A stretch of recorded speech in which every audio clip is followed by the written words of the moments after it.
I watched your basic crypto setup video. You discussed that you should hold crypto for 5 or 10 years. Let me just address that. It could be, you can move crypto around like you move stocks around. I would.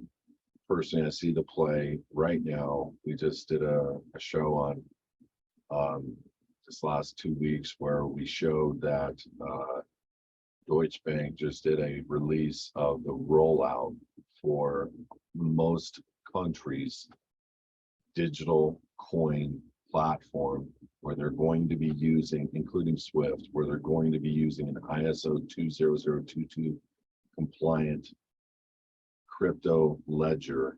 There's only two ISO 20022 compliant crypto ledgers.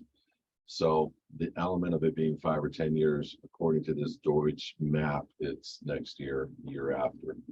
And when those things move, there's the play period that we have to take into consideration of, how much do we want to let it grow? Like if it hits $100, if XRP hits $100, XLM, those are the two ledgers, XRP, XLM.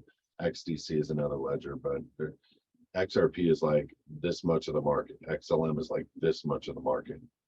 And XRP is so much further ahead of the game as to working with central banks to allow their platform to be used to send money over oceans and or between countries or between banks, giving a platform that is no cost or very, very, very little cost per transaction, instantaneous flow of funds, and it can suck up the debt of the world with how they've structured it. So I tell people XRP is a major play, and I tell people that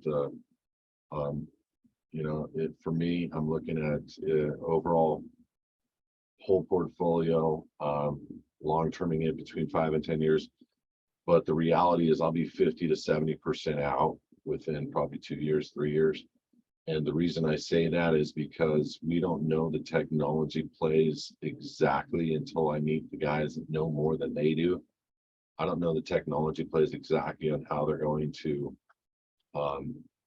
force people into the chip or force people into a function where they can't spend the money unless they have certain IDs or certain platforms set up. So we're working more along the private side of things, developing private exit strategies through private hard money people that will send money wherever you want. We're looking at creating relationships with people that supply gold and silver, people that, different elements like that, offshore relationships with clearinghouses. We have several.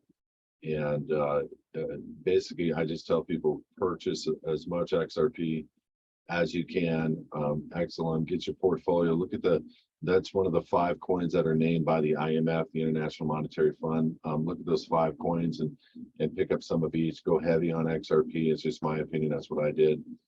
And acquire as much as you can. If you are acquiring it, donate the money to your foundation, purchase the XRP through your foundation, and immediately put it on a private hard wallet. And I wouldn't think on a 5 to 10 year strategy. I would think more along the lines of a 2 to 3 year exit on a good chunk, 50 to 70% of the funds, and then convert that into hard assets quickly for your family and or what have you. But anyway, last part of the question: do you think someone older in their late 60s, early 70s should still invest in cryptos? Yeah, absolutely, 100%.